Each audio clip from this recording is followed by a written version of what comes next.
You know, a couple of years ago, we went to Cherokee Lake early in the spring, and that's when the Demiki rig was really brought to the forefront. You know, a lot of guys in eastern Tennessee use it all winter long. It's kind of a subtle, you know, rig. It's a standout jig head with a little shad body most people put on it, and it really was effective. A lot of guys did well in the tournament. So, you know, since then, I've experimented with this a lot. I've used it in different lakes around the country.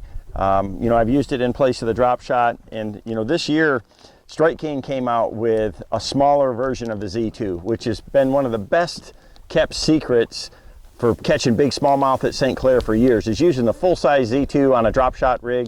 You know, I've been using it, drop shotting, and just having great success.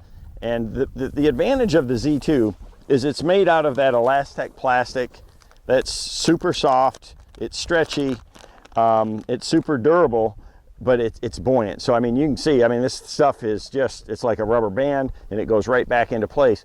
It stands straight out on the line, and when you add salt to it like we've done, instead of making it, you know, float like a cork, it makes it kind of more neutrally buoyant, and it swims, and it's alive in the water.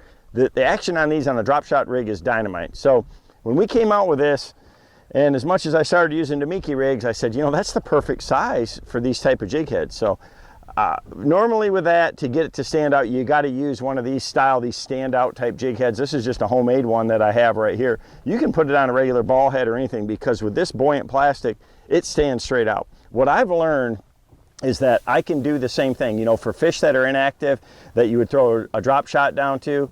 You know, you say you're dropping on them and you don't get any bites, you drop this down there and just hold it, and it doesn't have a lot of action, but it does. It's kind of alive in the water. So I started catching fish on that, and I started catching some big smallmouth.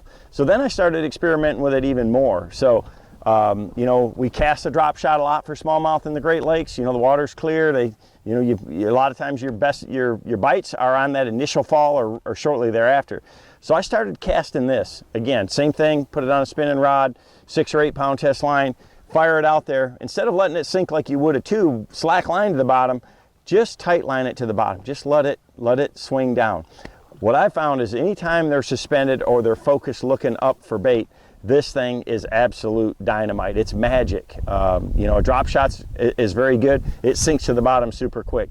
This swims down through the water column. It's got that subtle action that they can't stand. So I'm gonna fish it almost like you would, you know, swimming a swim bait, or, you know, even just trying to swim a tube down through them like that. Just pick it up, let it fall back to the bottom with tension on your line. That's the thing that's different, is I always like to let this fall with tension, and they'll just ease up there and just swallow it. It's a dynamite bait. I did a couple of segments already with it for the Strike King Pro Team Journal show, and we've caught a lot of big fish on it. So it's a new way to kind of fish a rig that became real popular for a totally different technique. And that's what happens, you know, is we get these new ideas, new techniques, guys start experimenting with them, and you find something very magical. And that's what this baby Z2 has become for me, is a go-to bait. You know, when the fish are suspended, or they're focused on bait and they're up off the bottom, or they're looking up off the bottom, man, this bait is absolute dynamite.